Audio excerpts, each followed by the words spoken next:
While critics are already giving the Marvels a thumbs down, there's another storm brewing that's got fans riled up.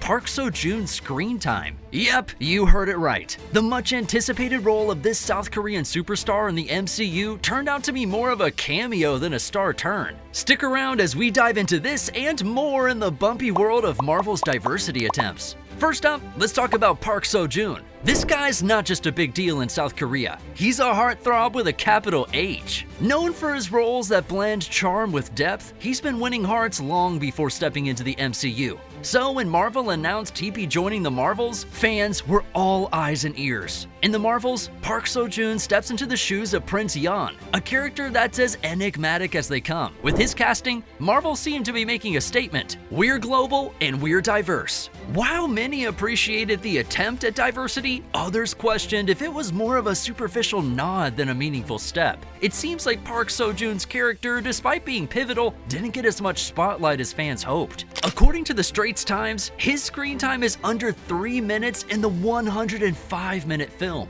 This limited exposure has led to mixed reactions from fans, with some expressing disappointment over the brevity of his appearance despite being featured prominently in promotional materials. When comparing Parks' role to other diverse characters in the Marvel Cinematic Universe, it's evident that screen time alone doesn't always reflect the depth of character or narrative integration. For instance, Don Lee's portrayal of Gilgamesh in Eternals had less screen time than most co-stars, but still left a memorable impact. Similarly, brief appearances by renowned actors like Bill Murray in Ant-Man and the Wasp: Quantumania and Russell Crowe in Thor: Love and Thunder were also significant despite their limited duration. Park Seo-jun himself addressed the concerns about his limited screen time. As reported by NME, he emphasized that his part, though short, is crucial to the overall narrative of the Marvels. He believes his character, Prince Yan, plays an important role in showcasing the growth of Carol Danvers, the protagonist. But the critics have pointed out that while the Marvels made strides, there's still a long way to go. It's not just about putting diverse faces on the screen. It's about giving them stories that resonate in roles that matter. In the case of Park Seo-jun, it feels like Marvel opened the door but didn't invite him all the way in.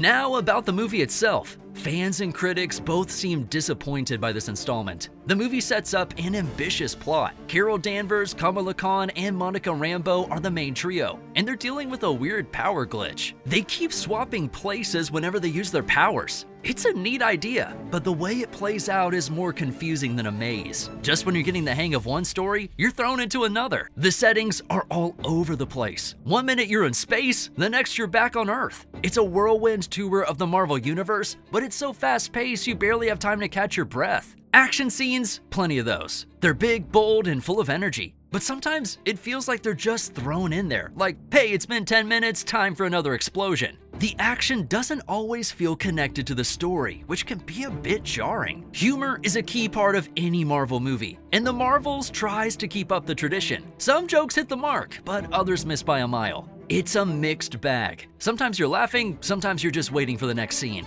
Overall, The Marvels is a movie with big ambitions but a shaky execution. It's like they had a bunch of cool ideas and threw them all in, hoping they'd stick. Now let's get back to the not-so-diverse landscape of the Marvel Universe. The early MCU was dominated by white male superheroes. It was like a superhero boys club, with barely a spot for anyone who didn't fit the bill. Diversity, more like a distant dream.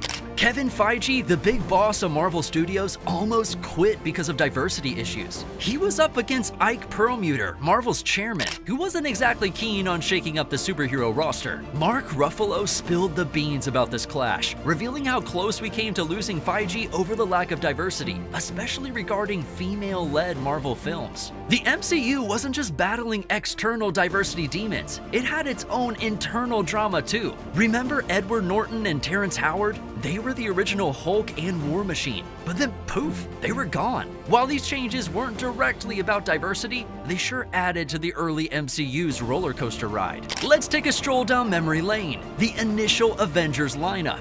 It was like a who's who of white male superheroes, with Black Widow as the lone female character and no heroes of color in sight. It was less of a rainbow coalition and more of a monochromatic march.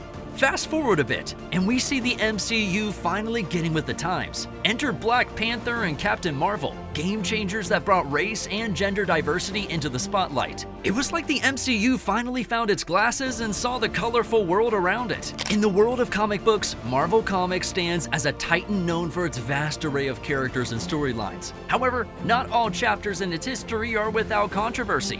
One such incident revolves around Marvel allegedly blaming poor sales on its diversity initiatives. The controversy ignited when Marvel's Vice President of Sales, David Gabriel, made a statement in an interview with ICV2 in 2017. He suggested that retailers had told him that readers were turning their backs on the diversity found in Marvel's recent comics. This statement was interpreted as Marvel blaming its diversity initiatives for declining sales. The backlash was swift and widespread. Fans and critics alike took to social media and other platforms to express their disappointment and disagreement with the sentiment. Many pointed out that diversity in comics is crucial for representation and that the problem might lie elsewhere, such as in marketing strategies or story quality. Following the backlash, Marvel clarified its stance. Gabriel himself stated that what was heard was not what he intended and that Marvel is committed to diversity and inclusivity. He emphasized that some of the individual characters like Miss Marvel, Miles Morales, and Moon Girl continue to be popular and important. This incident sparked a broader discussion in the comic book industry about diversity, representation, and what readers want.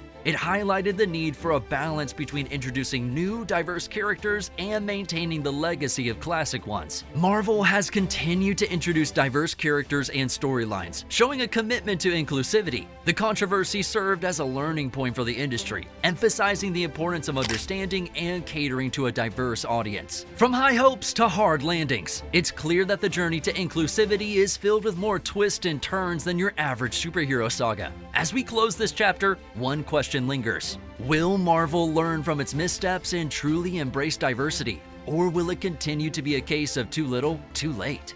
The story is still unfolding, and the next chapter is anyone's guess. Until then, keep your eyes peeled and your minds open. The future of the MCU is as unpredictable as ever. While looking at Marvel's diversity efforts, it's clear they've got a long way to go. From Park Sojun's quick appearance to bigger issues, Marvel's been trying, but it's been a bumpy ride. They've had some wins, but also some big misses. What's next for Marvel and diversity? We'll have to wait and see. For now, the story's still being written, and we're all watching to see how it turns out.